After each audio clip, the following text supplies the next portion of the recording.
पिला माने आजी आमे तुमरो सप्तम श्रेणी रो साहित्य बही रो गोटे कविता पठन करिबा। सेटा होची छोटो मोर गांटी। गत क्लास रे आमे कवि परिचय विषय रे पढितिले। छोटो मोर गांटी रो कवि किए अछंती? सच्चिदानंद राउत राय ताका विषय रे आमे पढितिले। तो आज आमे सेही कविताटी को भल भाबरे बुझिबा, आवृत्ति करबा सह बुझिबा।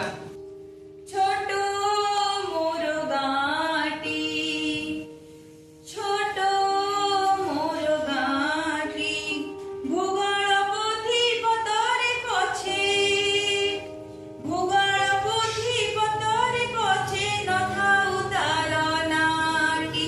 छोटो मोर गांटी, माटीर सेई स्वर्ग मोर, सेईठी अछि मो साठी घर, जळिब पुणी सेईठी शेषे, जळिब पुणी सेईठी शेषे, मोहरी चिता नियाटी। छोटो मोर गांटी, छोटो मोर गांटी, छोटो मोर गांटी। एठारे कवि सच्चिदानंद राउत राय कोन कहया चेष्टा करचंती? से कहया चाहउचंती हमर जो भूगोलर पोथी अछि, नक्शा अछि, मानचित्र अछि, ए सबु भितरे मोर गांटीर ना नथिले मध्य से गांटी होची ए माटी रे पूरा स्वर्ग। स्वर्ग माने बुझ परछो? स्वर्ग। जेमिति समस्त को इच्छा कि मला पर आके स्वर्ग ही देखिया जिवु, सेमति ए माटी रे मोर गांटी पूरा स्वर्ग परी होईची। सेठी अछि मो साठी घर। जानिछे साठी घर कोन? जोठी आमे जन्म हेछि, जो जागा रे आमे जन्म हेछि सेटा को हमर साठी घर कहंती। तो सेई जो जागा रे मु जन्म हेछि एवं जळिबे पुणी सेठी शेषे, शेषे रे कोन करबी? मु सेई जागा रे जळिबी। जळिबी अर्थ कोन?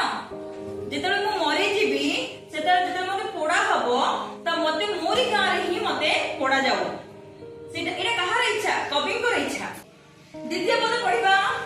जनमितार एंतुळी साळे, बुलिछि कीर्ति ता टोटा माळे, पांचटी मोर पंजर काठी, सेई हेबो दाहाटी। छोटो मोर गांटी, छोटो मोर गांटी। एठी कवि कहिसेंती एंतुळी साळ माने कि जानिछो कि? जानिछ?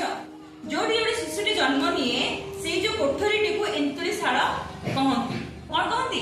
एंतुळीशाळ। बुलिछि केते मु तोटा माळ। तोटा माळ जानिछ? नाही जानि न? तुम घर पाखरे जो जतिकी बण जंगल अछि, तमर जो बगीचा अछि, गां मानकर कोन पूरा तोटा तोटा थाय ना नाही? हां ना आमे एठी गार्डन कहबा ताको सेटा तोटा कहंती। तो गां मानकर सेई तोटा माळ रे किए बुलिछथि? कवि कवि बुलिछंती पांचटी मोर पंजरा काठी। हमर देहरे कोन पांचटी काठी अछि कि? नाही। काठी माने कोन? हाड़। हाड़ को पांचटी काठी होई छै, किंतु कवि ताकर पद्यांश को आउटिके मनोहर करिया पई बा आउटिके आकृष्ट करिया पई लिखिछंती कि मो पांचटी मोर पंजरा काठी, मो देहरे जतिके हाड़ अछि सेठी हबो डाहाटी। डाहा माने कोन जानचो? दहन गोटे वर्ड सुनिछ ना शब्द दहन? दहन हमर शब्दटी बाहरची दाहा, से शब्द रु आछि डाहा। डाहा अर्थ होछि जळिबा। बुझि पारलो पिले? ताहारी जळ रकत होई, सिरारे बहे जे सन नई, निश्वासे मोर ताहारी वायु, निश्वासे मोर ताहारी वायु, चलाए प्राण नाटी। छोटो मोर गांटी, छोटो मोर गांटी। एठी कवि कोन कहया जानछंती ना? तार जो जळ, से गांर जो जळ सेटा मोर देहर रक्त रे बहुची। से जो गांर जो जळ पानी पीछि सेटा मोर रक्त रे बहुची। आउ से जो गांर जळ वायु मु नेछि सेटा मोर निश्वास प्रश्वास रे मो देह भितरे संचालित हेउ।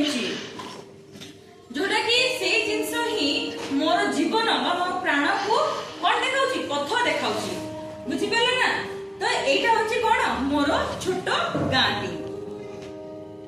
তারপর পদটি পড়িবা তাহারি ফুল সগুণ লতা কণ্ঠে মোর দেলা সে যেই কথা আখিরে দেলা চাহানি নুয়া আখিরে দেলা চাহানি নুয়া ফগুণ উষা পাহান্তি ছোট মোর গাঁটি ছোট মোর গাঁটি।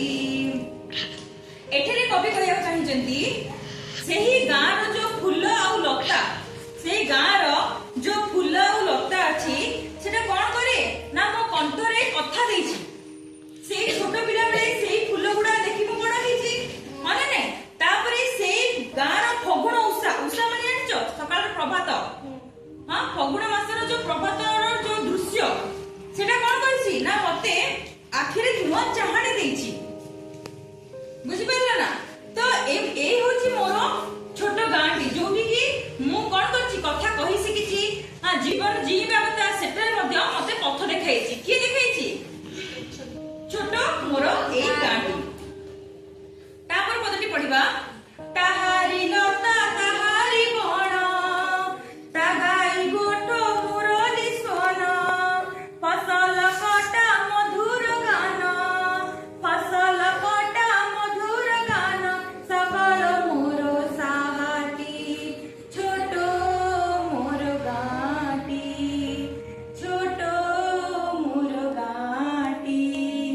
ଏଠାରେ କବି କଣ କହିବା ଚାହିଁଛନ୍ତି ନା ତାର ଯୋଉ ଲତା ଆଉ ବଣ ଅଛି ଆଉ ତ ଯୋଉ ଗାଈ ଗୋଠ ମାନଙ୍କର ଯୋଉ ନେଇକି ଯାଏ ଯୋଉ ଲୋକଟିଏ ବା ଯୋଉ ପିଲାଟିଏ ସେ ଯୋଉ ମୁରଲୀର ସ୍ୱର ବଜାଉଥାଏ ହଁ ବାଂଶୁରୀର ଯୋଉ ସ୍ୱର ବଜାଉଥାଏ ଆଉ କଣ କରେ ନା ଫସଲ କାଟିଲା ବେଳକୁ ଦେଖ ଫସଲ କାଟିଲା ବେଳକୁ ଗାଁ ଲୋକ ମାନେ ସବୁ ଏକାଠି ସବୁ ଗାଁର ଲୋକ ମିଶିଯିବେ ମିଶିକି ସବୁ ଫସଲ ଧାନ କାଟିଲା ବେଳକୁ ମିଶିଯାନ୍ତି ନା ନାଇଁ।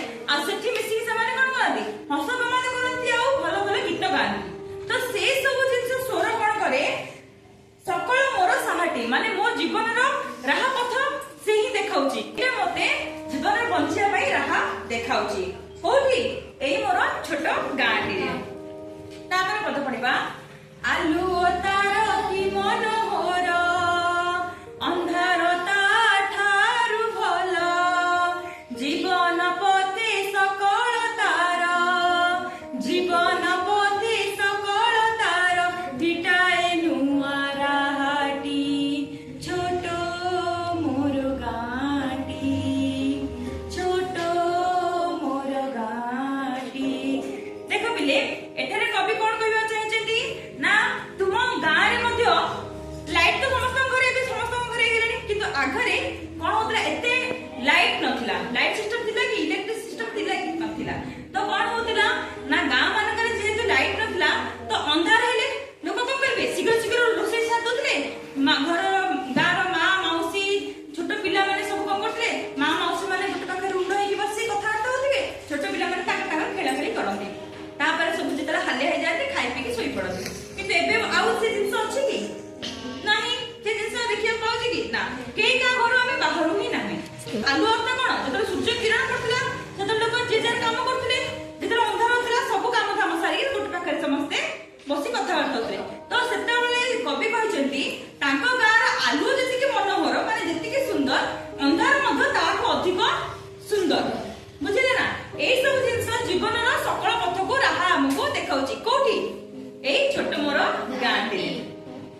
ଲାଷ୍ଟ ପଦ ଦେଖ ପଢିବା ଏସବୁ କଥା ଛବିଟି ପରି ପ୍ରବାସୀ ମନେ ଉଠଇ ଝଳି ଇଚ୍ଛା ହୁଏ ମାଟିରେ ତାର ଇଚ୍ଛା ହୁଏ ମାଟିରେ ତାର ଶିରଟି ଥରେ ନୁଆନ୍ତି ଛୋଟ ମୋର ଗାଁଟି ଛୋଟ ମୋର ଗାଁଟି। ପିଲେ ଏଠି କବି କଣ କହିବାକୁ ଚାହିଁଛନ୍ତି ଯେତେବେଳେ କେତେଟା ପିଲା ଆମେ ବାହାର କାମ କରିବାକୁ ବାହାରକୁ ପଳାନ୍ତି ବାହାରି ଯାଆନ୍ତି ନା ନାଇଁ ନିଜ ଗାଁକୁ ଛାଡିକି ଯାଆନ୍ତି ଇଚ୍ଛା ଥାଉ କିମ୍ବା ଇଚ୍ଛା ନଥାଉ ଯୋଉମାନେ ବାହାରେ ରହିଥାନ୍ତି ସେମାନଙ୍କ ମନକୁ କଣ କରେ ବେଶୀ ପ୍ରଭାବିତ କରେ। ଦେଖିବ ତୁମ ଭାଇ ଭଉଣୀ ଯୋଉମାନେ ବାହାରେ ଅଛନ୍ତି ସେମାନଙ୍କୁ ଟିକେ ପଚାରିବ ଥରେ ସେମାନେ ବାହାରେ ଖୁସି ଅଛନ୍ତି କି? କେବେ କହିବେନି ହଁ କାହିଁକି ନା ସେମାନେ ବାହାରେ ଥିଲେ ମଧ୍ୟ ତାଙ୍କ ନିଜ ଗାଁ ଟିକୁ ନିହାତି ମନ ପଡୁଥିବ ହଁ ନା ନାଇଁ ସେମାନେ ବି ତାଙ୍କ ସାଙ୍ଗସାଥି ଖୋଜନ୍ତି ବାପା ମା ଖୋଜନ୍ତି ନା ନାଇଁ ସେମିତି ଏଠି କବି କହିଛନ୍ତି ଏ ସବୁ କଥା ଏ ମୋ ଗାଁର ଯୋଉ ଏତେ ସବୁ ଜିନିଷ ଅଛି ଏ ସବୁ କଥା ମତେ ଆଖିରେ ଯେମିତି ଗୋଟେ ଛବି ଦୃଶ୍ୟ ମାନ ହଉଥିବ ସେମିତି ଏ ସବୁ ଜିନିଷ ମୋ ଆଖି ଆଗକୁ ପଳେଇ ଆସେ ଯେତେବେଳେ ମୁଁ ଏକୁଟିଆ ବସିକି ଭାବେ ଆଉ କଣ ଇଚ୍ଛା ହୁଏ ଏ ମାଟି ମାନେ ମୋର ଗାଁ ମାଟିରେ ଥରେ ଆସିକି ମୋ ଶିରଟି ନୁଆନ୍ତି ମାନେ ଏ ଗାଁ ମାଟିକୁ ଥରେ ହାତ ଯୋଡି ମୁଣ୍ଡିଆ ମାରନ୍ତି ଆଉ ତାର ଧୂଳିକୁ ମଥାରେ ସ୍ପର୍ଶ କରନ୍ତି କାହିଁ କହିଛନ୍ତି କାହିଁକି ନା ସେ ଯେହେତୁ ପ୍ରବାସୀ ବାହାରେ ରହୁଛନ୍ତି ତାଙ୍କୁ ନିଜ ଗାଁଟି ଏବେ ବହୁତ ମନେ ପଡିଛି ବୁଝିହେଲା ପିଲେ କବିତାଟି କିପରି ଲାଗିଲା ଭଲ ଠିକ ଅଛି ଯଦି ତୁମକୁ ଭଲ ଲାଗିଛି ତାହେଲେ ଏଇ ମୋର ଚ୍ୟାନେଲ को सब्सक्राइब कर देवे कमेंट लाइक एंड शेयर कर देवे। रहली धन्यवाद।